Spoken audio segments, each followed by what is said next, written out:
Forktales, a podcast that feeds ideas to the food and beverage world. Forktales is brought to you by Vigor, a branding and advertising agency focused on the restaurant and hospitality industry, and by Quench, a food and beverage advertising agency that specialises in evolving iconic food and beverage brands. Learn more, visit vigorbranding.com and quenchagency.com. If you love what we're serving up, please give Forktales a 5-star review on your podcast service of choice. Think of it as a tip for good service.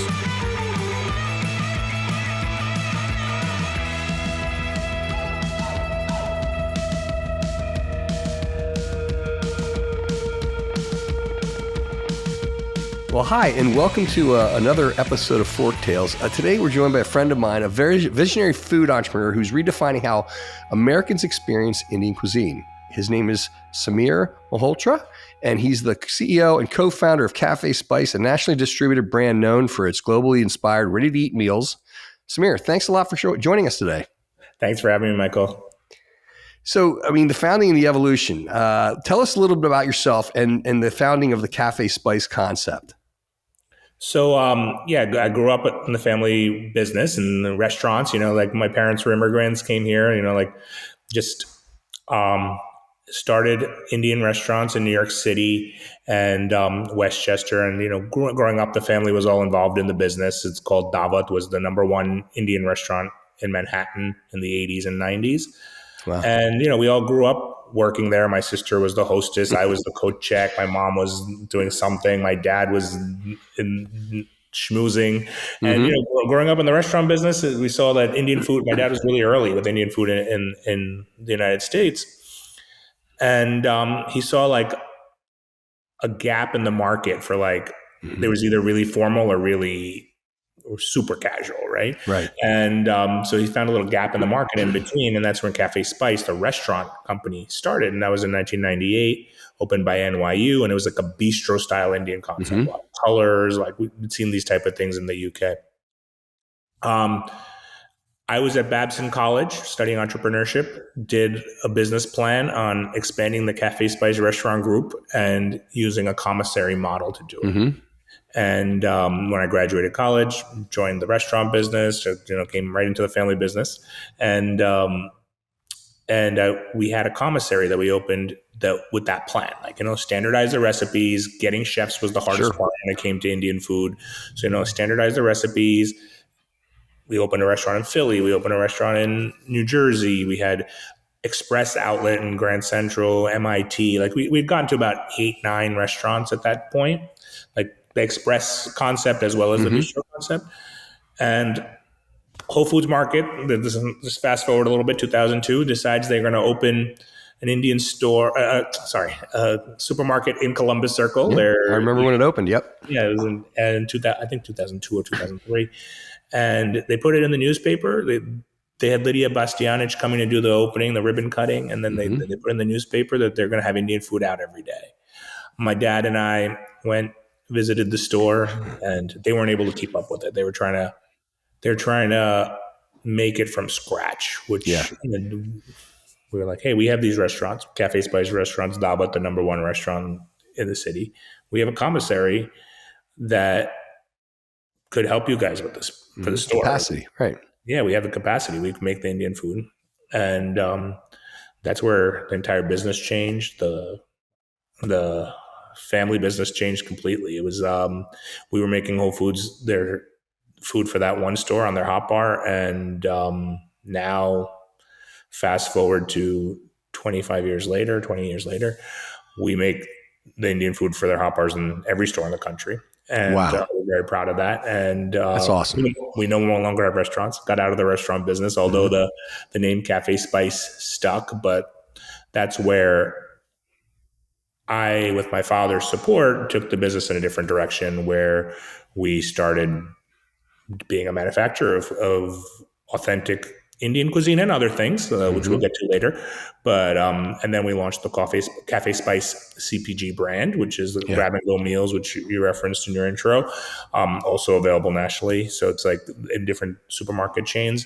And so now Café Spice exists as, yes, an Indian food manufacturer, yes, a CPG brand under Café Spice, but we are also a white label producer for products for supermarket chains and food service providers. Are they doing like private label Indian food? I mean, is that what it is basically? It's a private label. Yeah. So we do private label for a couple of chains too. And private label is growing. Sure. It's a lot of store brands. So we have the capability to use our recipes or work with people on their own recipes and replicate them and provide them. So four different aspects of building the company. We have our brand. We're still family owned. We have a great strategic investor, but the Geller Global Group, and who you know as well. So they're our friends, and they've been really great about growing the business together. And now that's where we're at. Yeah, that's awesome. So back to the restaurant there very quickly. Yeah. You did like that. You said it's the commissary. So you had a hub and spoke model. Did that work with that? Because it was the locations seemed like they were pretty far apart. Was that model working for you? Yeah, I mean it. Well, it's kind of right. I mean, we got into Philly. That was I guess no. We got to Gaithersburg, Maryland. We actually had a friend who opened a store in Gaithersburg, Maryland. We were supplying them their products there too. We had our own trucks. The recipe standardization was working, but the cost model was not really working. That's what I was wondering. Yeah, because we weren't able to eliminate the labor in the stores. It just wasn't like so. It wasn't so. It was like kind of like doing extra because people still at that point with Indian restaurants still wanted to see the tandoor. They still wanted to see like the food being made, like the open kitchen, all that kind of stuff. Yeah. So it was hard to eliminate the labor part of it. We were able to do the consistency.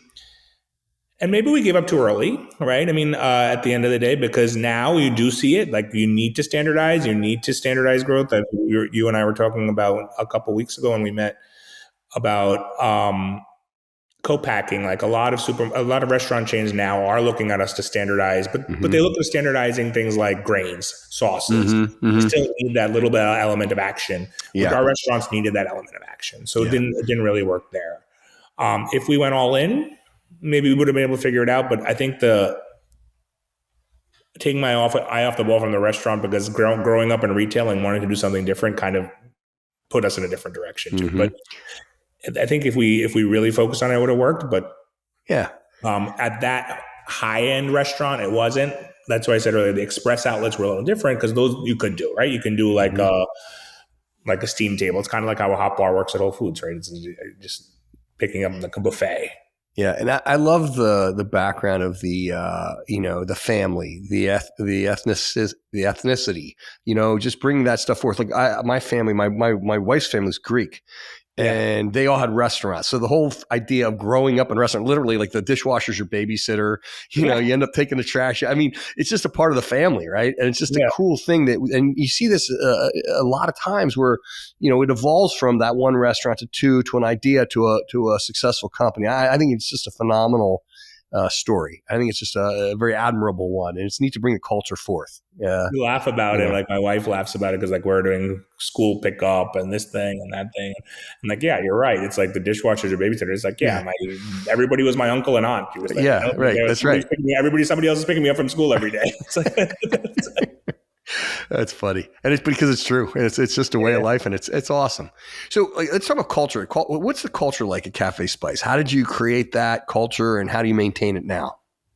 So we've always been like a gritty team, right? It's all like make it happen, right? It's always been like that from the 6,000 square foot plant, which we started in, to the 35,000 square foot plant, which was our next one, and then now we're in a 70,000 square foot plant. So it's like everything's been proof of concept.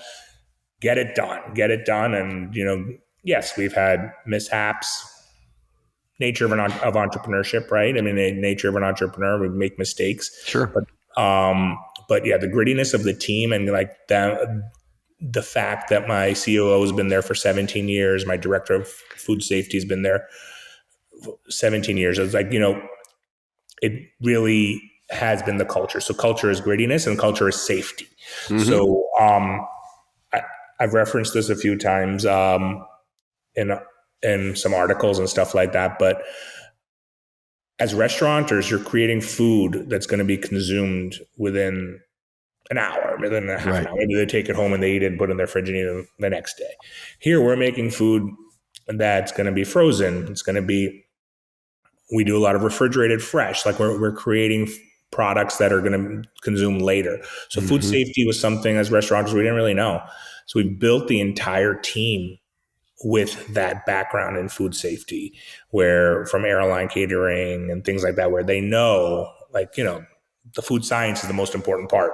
We can come up with recipes. We have great chefs. We have, the family still involved and things like that. But like our chef Hari Nayak's very involved. Culinary quality is there, right? So it's like quality, safety, and then like the grittiness to get it done. That awesome. really lies with the culture of Café Spice. So that first I think you said 6,000 square foot. Was that the commissary? Was that the hub in the hub and That smoke? was the hub for the restaurants. Yeah, that was the 6,000 square feet in Long Island City, Queens, right outside. Our main restaurants were in Manhattan. So that's how it started there. It was. How long were you able to go home smelling like onions? It was like well, how long were you able to maintain that size? Like when you went into, and talk about that meeting. Yeah, apparently there was this. You didn't know your audience with the first meeting to Whole Foods. Talk about that a little bit. Yeah, I'm 22 years old, right? Going into. This is the first, like, after we started supplying the one store, we want to start supplying more stores. They're building more stores in New York City. I walk into the Whole Foods regional office in New Jersey, and I'm wearing a suit. Right, I'm 23 years old. You think that's what you think, like, back in the early 2000s? That's how you think you're supposed to dress to go to a meeting. Sure. Well, the guy, I don't remember, the person who came to greet me, came out in cargo shorts and flip flops, and I'm like, all right. I felt like I'm completely out of place here. And, actually, maybe he was out of place, but I get you. I guess the world's changed, right? The world has changed, exactly. I mean, that's during the .com boom. Everything, all that stuff was going on in that early 2000s. That's kind of the pendulum's come back a little bit too, but yeah, I was like completely out of place when I showed up to that meeting, and then I came back to my team, and I'm like, we don't need to get dressed up for us. You still see in the food business, you do see some, some people still getting dressed up in the tie, but with the Whole Foods world in Austin, Texas, and that world, it wasn't a big part of it. Yeah. So that's funny.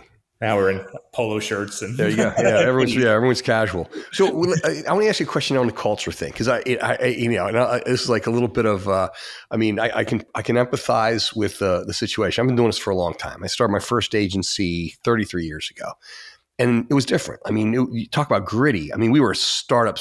I mean, I had $300 to my name, started the company, and a couple, one employee, two employees, and just really had to really hustle to make it, right. And, it was like a never say die attitude, whatever it took, right? Family business. I mean, I'm sure there's your grittiness, drive. And it's like, Saturday and Sunday were just 2 more days in the week per se. Yeah. It wasn't like, you know what I mean? The 9 to 5 and I don't do that. Those things didn't exist. It still is. Yeah. It's still a family business. It's hard, but it still is. You want to value people's time. You want to value people's, on the weekends and things like that. But when it's crunch time, there's no weekends. Exactly. Yeah. So you still deal. I mean, that's sort of what I was asking. I could picture, not your family, I'll say, but the yelling and family stuff when things aren't going. I could just, and then you turn that from a family to a significant corporation, right? There's that growth thing, that whole change and that shift. Was that difficult, or was it just always just a big family? Well, I'll take it to another level, Michael. We lived in the same house too.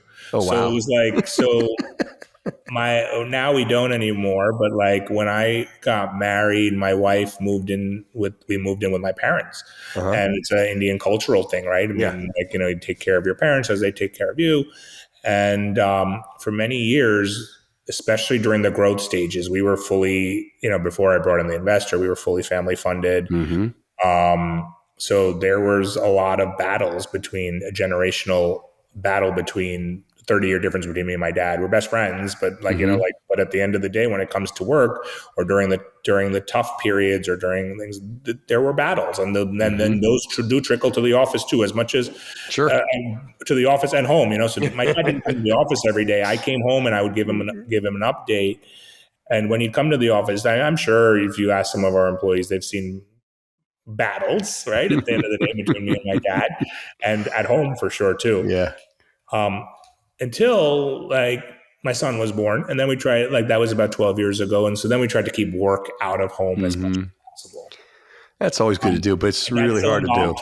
do. Right now, like you said, we've grown up to be um, over $50 million company. We've Mm-hmm. professionalized it with certain levels of layers of executive team and all that Sure. stuff. My father's still the chairman, still involved, still very involved in the financial side of things. Like he helps with strategic buying, but he's not involved in the day-to-day business. I run the day-to-day business, and we have no other family members in the business.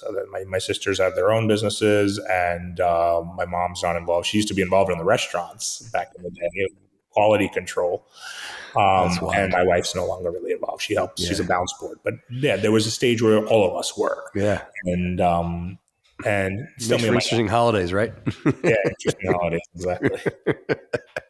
All right, so I want to ask you alluded to it a little bit earlier, and I know you have chefs and great quality the whole way across, but bringing global flavors to a broad audience isn't easy. So when you're creating new dishes or any of the dishes, whenever you're making something, I imagine, you have to hit this balance between authenticity to the culture and the food, but wait a second, we want to sell lots of this. So how do we sort of, I don't want to say Americanize it, but maybe it is Americanize it.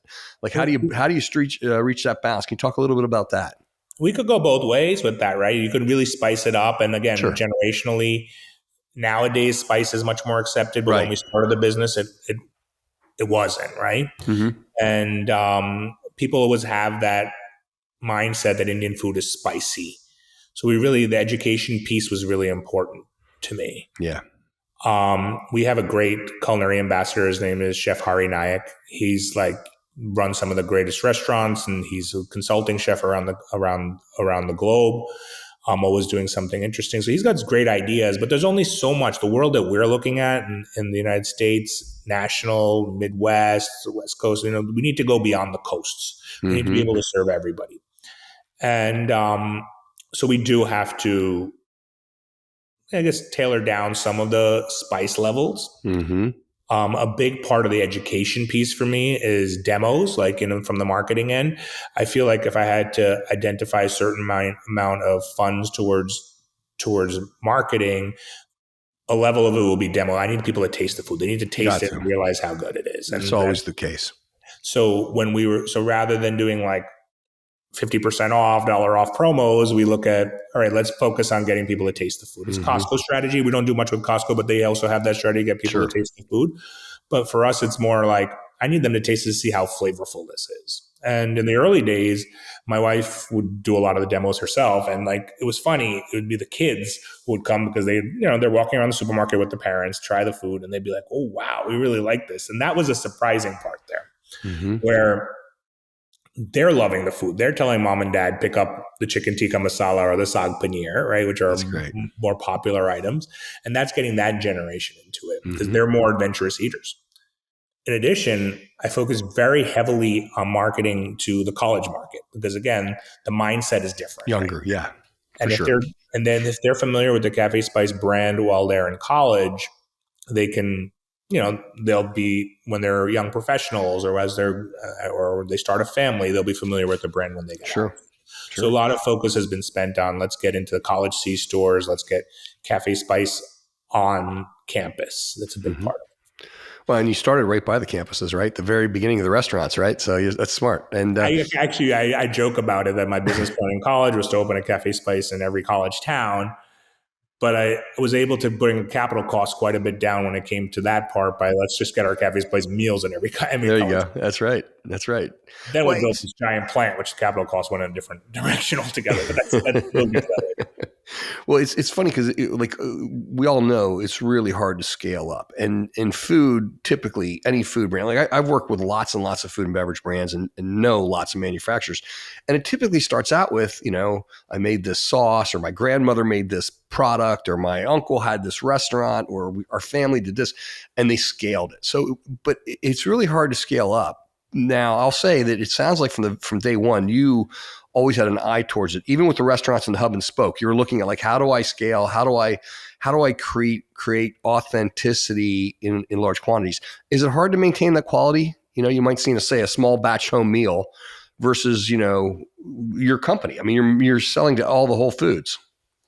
Well, yeah. So the ideations of the plant, right? The 6,000 to the 35,000 to the 70,000, right?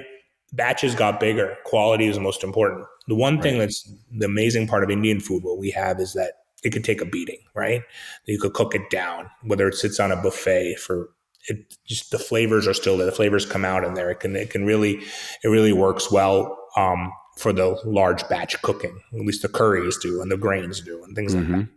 So as and when we have gotten from smaller batches to larger batches, to keep the consistency has always been important. So two important parts of it. One is the spice room. All our plants have had a spice room where the spices and all the different elements of spices and where they are in the recipe are all weighed out by a completely different team than who's cooking. Where in a restaurant, it's the chef's making everything. It depends a little bit on his mood or his or her mood when they're cooking. If they've had a bad day, they might make it a little spicier. You never know, right? So that element is out in the spice room where everything is weighed, ground, all the whole spices are ground, everything in a particular room, which every plant has had. And now the new one's pretty cool. I need to come visit sometime. But, and so this keeping that spice consistency is important. And then the cookers have been very important. So we spend a lot of time when we're deciding new cookers so that the flavors don't change. A lot of tasting by the team, constant, tasting by the quality control team and product development team as we are building new recipes. So, it's obvious, or scaling up current recipes. Yeah, it's obviously be a lot harder to scale your dish versus like McDonald's or like any of these other brands. It's pretty straightforward stuff. I mean, not taking away from anybody, but it's got to be harder to create the flavor profiles. Is important. Because that's the flavor, right? It might be the lowest in the cost, but flavor wise, it's the most important to keep its consistency. So I have to. So you test a lot of recipes and dishes. I'm sure as part of your R&D. Who in your family, like who's got this final say? Is it you that has the final say? I want to picture a grandma somewhere that says, no, this isn't good enough. My mom's very involved. Obviously, Chef Harry's involved, but my mom is not. At the end of the day, she doesn't like you joke the grandma thing. It's like she doesn't have a selfish bone in her body. It's all about wanting success for the family business. It's not like she's thinking anything in general, right? Right. So she'll clearly give you the feedback, whether it's good or bad, right?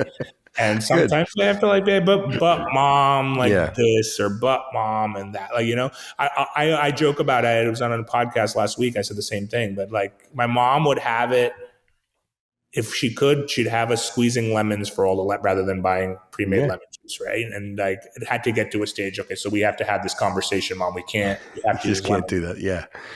And so I joke about it like that. So yeah, she's involved, right? She tastes everything. I always send R&D samples home to her, try them after a week, freeze it, try it. Let's see what it tastes like. And she'll give her honest feedback, not only to me, she'll give her honest feedback to the team. Like I said, a lot of our team members have been with us over 10, 15, some 20 years. So she treats them like kids. Like there is the family element still involved in our business. Cool. Right? That's really cool. We are all a family. And I can see too, I'm sure you have these chefs and they're professionals, but at the end of the day, what does mom think? It's got to be exactly. Like that. What does mom think is very important. Yeah. I love that. That's that'd be good marketing. My son is becoming a foodie. So I think he'll take over that. Yeah, there you go. Part. That's funny. So on a marketing side, how do you market? We talked earlier about staying true to the culture and the flavors, but yet making it quote unquote as American for an American audience. I mean, we want to sell product here. So you want to make it, I'll say mainstream. So how do you do that balance marketing wise? How do you market the Indian cuisine to American mainstream? So like I mentioned earlier, demo is very important, right? We want to get them to taste the food, get the food in the customer's mouth. Once they taste it, I know they're going to buy it, right? And I'm very confident about that. In addition is, India's last couple of years at least, or maybe 15 years ago, maybe since Slumdog Millionaire came out and things like that, India has been on the food map, right? Things like it's, if you look in New York, there's even beyond just. When my dad did it, there was Indian restaurants. Now, no, there's no longer Indian restaurants. There's North Indian restaurants. There's South Indian restaurants. There's coastal Indian restaurants. So the marketing is just coming just between India itself becoming more important. I mean, Diwali is Indian New Year, and it's kids have it off from school now. So it's like the Indian culture is getting much more. So that's just happening naturally. Along with that, the cuisine is coming along with it. Yes, it's like we're not where Mexican food is or Chinese food is yet, but we're getting there with Indian food. I think more and more. Yeah. So natural marketing through trends, that's definitely there, and then on our own internal social media, that's how we try to focus. We are a B2B company as well as a B2C company, so I find LinkedIn very important from my end, from the B2B end, which is what I'm very focused on. The CPG brand itself is consumer facing, so Instagram is important. The colors are very important to me and us as a company. Is the colors, just identify the flavors, the culture. But yeah, so social definitely from there too. Yeah, that tracks. And so what's the biggest misconception people have about Indian food? How do you address that? It's funny. We've heard it since we were kids, like in the restaurant business as well. Like, I don't eat curry. I don't eat curry. There's a thing. I don't like curry. Curry is not a thing. Curry is like, it's a spice. It's a particular spice. Not all Indian food has curry in it. Right. And then that's the misconception. Everything's not curry, right? Curry is that yellow spice that you have. And then on top of that is the spiciness, which I talked about. And not all Indian food is spicy. It's like, you need to think about flavor. And it can be toned down on certain dishes. The vindaloo might be spicy, but the tikka masala won't be. It's like, it's much more palatable. So those misconceptions we've had, like, on our packaging, how many chili peppers is how spicy it is. Those things have been important. But yeah, that the biggest misconception is that you're gonna have this curry and like the heartburn and stuff like that. That there are dishes that are like that. There are restaurants that are like that, but not everything. Right. Right. So how important is in the packaging side of things is the cultural storytelling, like letting people know about the Indian culture, anything like that? Like, are we trying to keep it as Americanized as possible in the store? We're walking up on shelf. I got to grab people's attention. Or do we want to have a little bit of the cultural flair to it so people can say, oh, I want to try this? I mean, what's the balance there? It's very balanced. We have the like I said, the colors. India is known for colors, things like that. That's all there. It's evident that when you go on, it's different, right? As you have those different. We have this flower that like has little Indian trends to it in the packaging.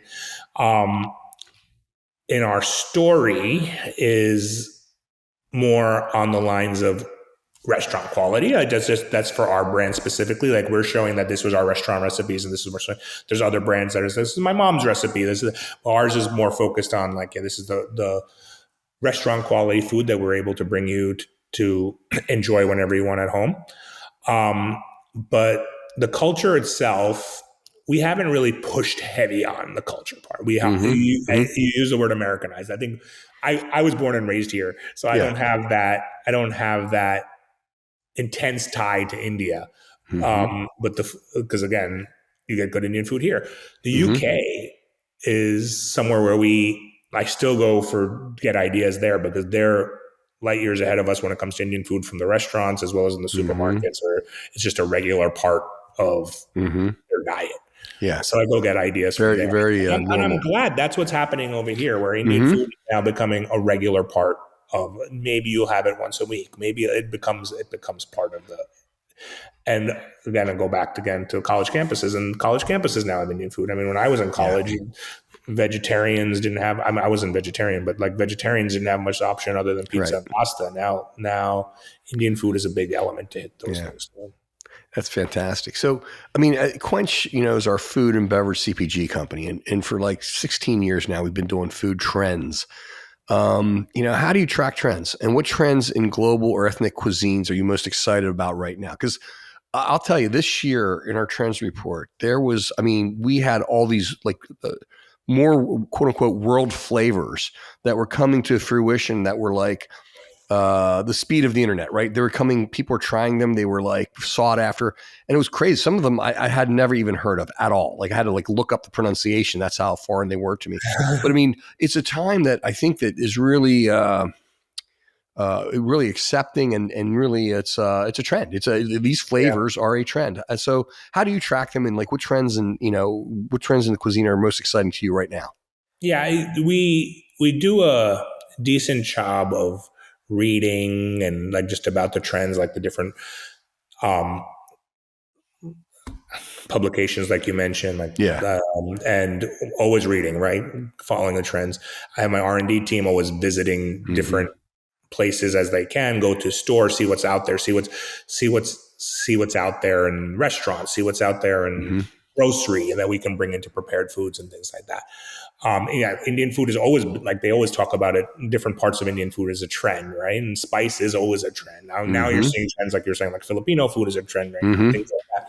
And we do product extensions outside of Indian. We are also starting our own Latin line coming up Oh, soon, great. things like that. So it's under a different brand name. Called Cantina Latina. So it's like we are doing other than Indian, following trends. So we have the capability at doing our own production. We have the capability to try things. Mm-hmm. Where when you are using co-packers, it's Mm-hmm. a little harder. Sure. Yeah. It's tough when you're not, and it's funny because I with Quench, we deal with a lot of companies, right? And it's like, I Yeah. always feel like there's companies out there that have a brand, a well-known brand, and they use a co-packer. And boy, they really want to have their own factory. But then you have all these co-mans that we know that are making brands, and all they want is their own brand because they feel like everyone feels the grass is greener. Can you talk about that a little bit? I mean, you got the brands I'm and trying you to got do the both, manufacturing. right? I'm trying to do a little bit of everything Yeah. because I don't have. I mean, I want to start brands. I love brands. I love that part of the business. So Yeah. I love building brands, and they're expensive. It's expensive to build It a brand. is. It's also expensive to build a plant. You need the business to keep the plant going too. That's So right. it's a little bit of both. And that's why the like-minded partners is very important to me. Like my father and like my board, my strategic partners, we're all on the same page. Like just grow and Mm-hmm. growth across all these channels, and have different business leaders that grow all of them. I am not there yet. Right now, I have the same business leaders but Mm-hmm. as we get there. But my goal is eventually to have different business leaders to build each aspect of the business. Um, Building a brand is not cheap. Like, No. going back to that, like, right? I mean, you need to promote it. You need to um, fund it properly. Mm-hmm. It's not easy. You a lot of money goes into that. I don't know what AI is going to do to it, but like could make it easier or harder. But Yeah. it's you need to the product development side of things, the tasting, like I was saying, like getting the flavors right. So we're excited to bring this new Latin brand, Cantina Latina. And again, just like Café Spice, Café Spice is a brand name which can be Indian, right? But can also Mm-hmm. be other flavors where I'm Yeah. focusing more on the spice trail. So there'll be Thai cuisine and Yeah. other, like under Cafe Spice. Cantina Latina, I'm not segmenting, even though the first four items we're doing are Mexican burrito bowls, they're not, but I'm not segmenting it just to Mexican. There will be other aspects of Latin cuisine that'll be part of it. Very And cool. yeah, so building brands is fun, but it takes a toll. You bring a very good, very, very astute point, and it's that building brands is not cheap and not easy. And I think I shouldn't say everyone, but people that have manufacturing, again, the grass is greener. They see these brands, and the brands, they command a premium. And, it feels real successful because no one sees the turmoil, the expense, the roughness, the shelf space. They don't see all the other battles that you're doing out there. They just see, oh, look at that brand. It's making all the money, and we're making that product for them. Yeah. So it's an endeavor. I had to talk to a lot of folks. Yeah. I talked to a lot of people in the beginning and say, hey, we want to create a brand. It's like, well, as much as we want to do the work, I love it. I mean, I was talking to someone today about new naming, new packaging, new products, new website, new everything, exciting stuff. But there's an expense to it, and it's not just the agency side. There's an expense all the way across the board. Yeah. So it's not for the faint of heart. But you be loyal to your brand, right? I mean, I learned that at an early age. Like, be loyal to your brand. Don't build your brand architecture. Use a company like you guys, to build all of that. Yeah. And like we had to change our logo right once along the way. Like we had a very Indian logo. It was like the font from the restaurant was like that Indian Sanskrit type logo. And then when I wanted to go to other cuisines, we changed the logo. We kept little elements of it, like like the flowers and stuff like that. But we changed away from that very Indian look. Yeah. And that's just it. You gotta hit that sweet spot because, you need to, yeah. It's and funny. I forgot to mention this earlier when you're saying that, it's also the naming of the dishes, right? Like, sure. like people know chicken tikka masala now. People know like some of those dishes they know. It's like General Tso's chicken, like type of stuff. Right. But like when we launched aloo gobi, which is potatoes and cauliflower, it was a flop. Like we weren't selling it. We changed the name from aloo gobi to cauliflower and curried cauliflower and potatoes. Done. And sales doubled. Yeah. People know what it is. Yeah. Also happens like we do a butter chicken meatball. People love meatballs. Like it's a kofta. It's a gluten-free meatball, but it's actually a kofta, but we call it butter chicken meatballs. Yeah. Butter chicken meatballs. People know what they're getting. It makes it easier. And if you can just if you put the spice in front of it, it's like you can put any spice in front of, like, say, meatball. People are like, I like meatballs. Spice. I'll try it. Right? Like you gotta lead the horse to water a little bit. You can't make them drink always, but you just gotta give them those cues. And it's funny because that was even a food trend for a while. Was just Himalayan sea salt. Like I didn't know that's where the sea salt came from, but somehow I need to have it from the Himalayas. That's some better sea salt, right? Like that's just marketing, and we're attracted to brands, and we love that story behind it. But we did have a flop. Like, we tried to carry the ghee trend, right? Everybody's talking about ghee. Yeah. And the keto and all that kind of stuff. Yep. And we launched a ghee roasted chicken. And nobody really knew what ghee roasted chicken was. Maybe it was in the messaging. Maybe it was, but that was like an item that never really got anywhere. Yeah. That's funny. And hey, it's like to your point, sometimes that just doesn't work. Are there technologies or innovations in production and food production that you're looking at right now? Yeah, the new plant is all about tech. It's all about efficiency through tech, automation, but still like we haven't reduced jobs. Like we work with a company called Chef Robotics. We've put in these robotic arms that are doing the filling of the trays. It's giving us a much better feel about what's happening on when we're doing the packaging, like those everyday jobs, and increase the output. We have, like, as it goes into the spiral chiller, is able to check, like we're checking the weights and measures as it goes along. So we're giving away less. And it's really, we've got 8 and now we just ordered another 8. So it's like, it's really working. It's called Chef Robotics, and they're robots for hire. So it's not like the capital cost is so crazy. We're able to test it out and make sure it works. A lot of 3D printing involved and different tools that we use. We work with a company called Blendtec that does our cookers, and they use a lot of cooker cloud software. So we're seeing how much yield we're losing. It's all in the cloud. We're getting, wow. So now we have all this data, and now I want to figure out using all of this data to make so now we're a food manufacturer, but and focused on efficiency, but also what do we do with that information as we grow.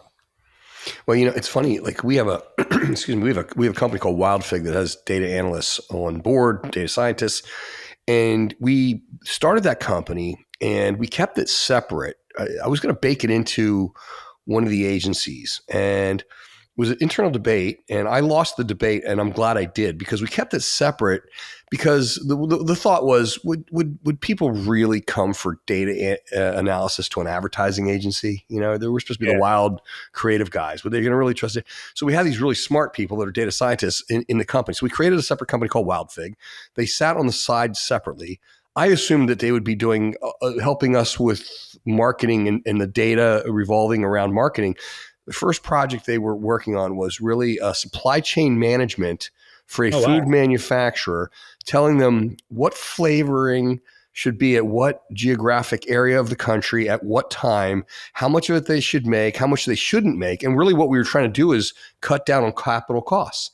And it made sense. It was truly like amazing. And that is amazing. Wow. I'd love to learn more about it. But it was cool. Like, and even from like where to warehouse certain flavors, even in the United States, like where certain flavors would be more popular than others, just saving on logistics. It was a lot of just simple things, but as everything you make, you're sitting on cash until it sells, right? So We have the internal debate, and I'd love to see what you guys have about white meat versus dark meat Yeah. and chicken. It's like a constant debate at our company, and it's like parts of the country only want to eat white meat, parts of the people want to eat dark meat, but authenticity is dark meat. We feel like it's better for the flavor. It's like so much back and forth. I'd love to see what like data with white meat. I'm sure there's ways of telling that. I mean, for sure, it's just crazy how that all like ties together. But if you obviously the more you figure out, the more nimble and more efficient you are. Yeah. So the food industry, okay. So it's always evolving. You guys build these magnificent facilities. You bring robotics in. How do you stay nimble? It's a fast changing landscape. I mean, are you just always looking to see what's next out there and learning and how to be more efficient? I mean, what do you do to stay ahead of everything? You visit shows, you see the trends when it comes like we just won processor of the year with our new plant for food engineering magazine. So it's like now all of a sudden everybody's showing us tech, right? They're like, oh yeah, you guys built this new plant. Let's look at this. That's what I was talking about, 3D printing of like parts. That's something that's insane. I would never even imagined years ago. Right. So going to these seminars and I think we're going to do more of it. I'll have my COO visit more of these. Like, last couple of years has been building a plant and ramping up a plant, but like now we need to be ahead of what's next. Mm-hmm. We've built our plant in phases. So the plan there, we are still like in the middle, in between phase 1, phase 2, and most of it's just equipment, but we built the infrastructure where all we need is just to add the equipment. Mm-hmm. And equipment's just getting more and more efficient, like you said, every day. And we need to just stay on top of it to make sure. So building a good process engineering team is going to be important for us for that.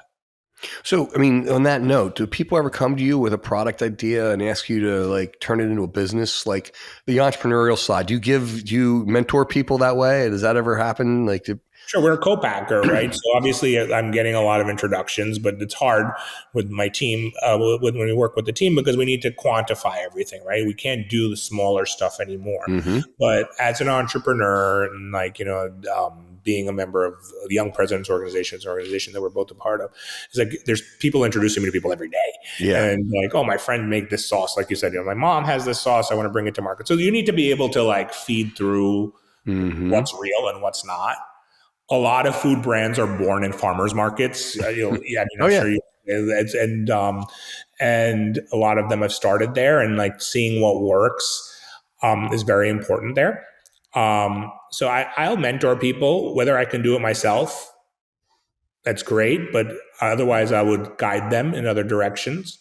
There's other starter Indian brands who come to me too, because Café Spice is available in many stores now. So they know the brand. Mm-hmm. They'll come to me for advice. Other food companies that have started that are in other parts of the store come to me and say, hey, should we get involved in the deli, or do you think frozen is the way to go? I have my own thinking around that, and I would be happy to give anybody any advice on frozen versus fresh. But in general, I'm happy to mentor younger entrepreneurs, or not sometimes not even younger. Sometimes it's somebody who's just starting a new business and they want to chat. That's awesome. Father did it, and I've kind of like going on with it. He said somebody gave him his break. He said and when that gentleman passed away, he was my dad's guru. He said, well, how can I ever repay you for everything you've done for me? And he says, just like I gave you advice as a young entrepreneur, share your knowledge, give it people. And I'm kind of like stick with that. Yeah, that's cool. I mean, it's kind of interesting. I had a young man reach out to me a week ago, and he just sent me this email out of the blue. I think it was on LinkedIn. He came through LinkedIn. He's like, look, I've been following your career, blah, blah, blah. I'm just starting out, I know you're busy. Would you talk? I said, sure, I'll talk to you. So I talked to him. I said, hey, let's have lunch. I said, I'll talk to you.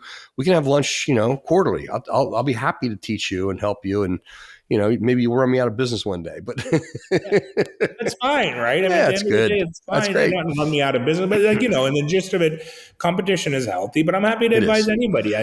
Sometimes it hurts if they don't feel the same from the other side or something but at the end of the day, if you can help one person, why not? Right? Oh, no doubt. And I was more than happy to help this gentleman, and I said I meant what I said. I'm going to meet him for lunch, and we'll continue an ongoing conversation. So that's good stuff.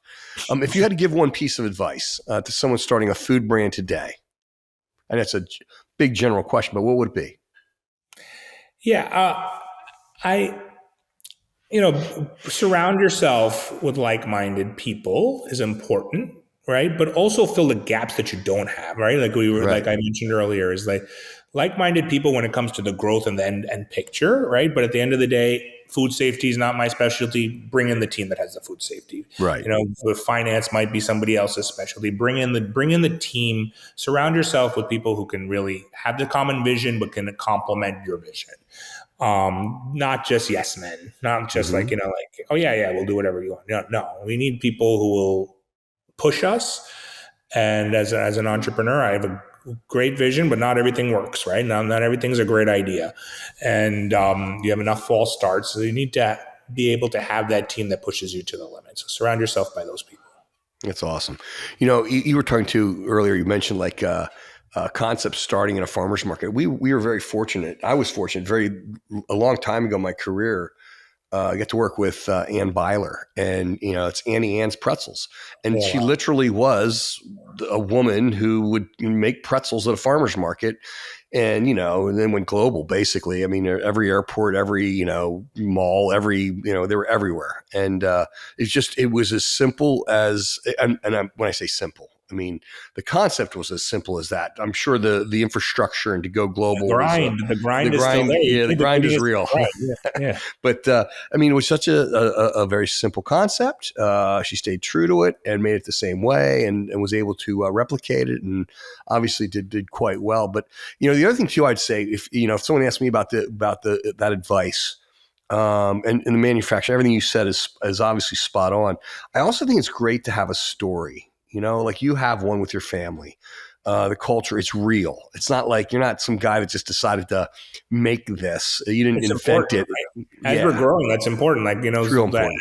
Like when we went national with Whole Foods, like the local regional Whole Foods knows us. Like me and my wife were in every store. They have us like since we started the business.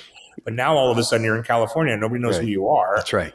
Getting that story across is so hard and so like important though. Like, it's great. That's why something like this is so nice. That's right. With you. Yeah. I mean, we talked earlier. It's like, look, this is the age old thing. And again, I'm all about advertising and marketing. That's what we do.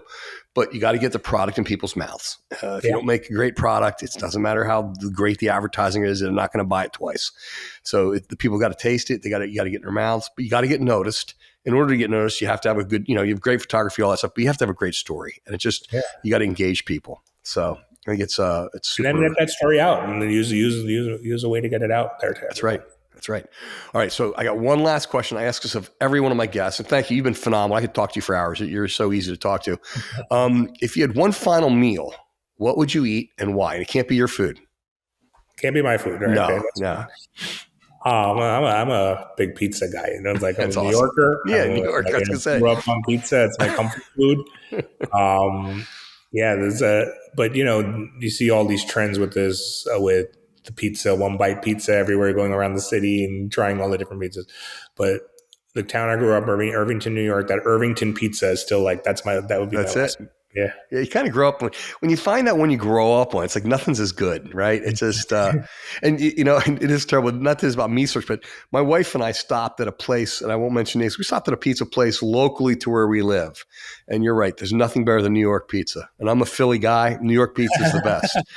It just is. And, around where we live, it's like, nah. And we stopped and, I don't want to eat. I could eat a whole pizza myself anytime. I try not to because I'd be 5 times the size. But it's like when I do eat pizza, I want it to be phenomenal. I want it to be an event. I want it to be the pizza. And we have a tough time in our area. There's one place, 2 places now we found that are decent, but still nothing compares to a New York pizza. It just doesn't. Yeah, New York pizza is and people are trying to replicate it everywhere around the world, but something trying to recreate the water. Yeah. But somehow it's just something phenomenal about it. And anyway, that's a great answer. So, well, hey, Samir, thank you so much for your time. Like I said, I could talk to you for an hour, but you've been fantastic. This has been great. Thank you so much, Michael. I'm really glad we did it. And I look forward to hearing feedback from everyone on this. Absolutely. Well, we'll definitely keep it going. So thanks. Thank you so much.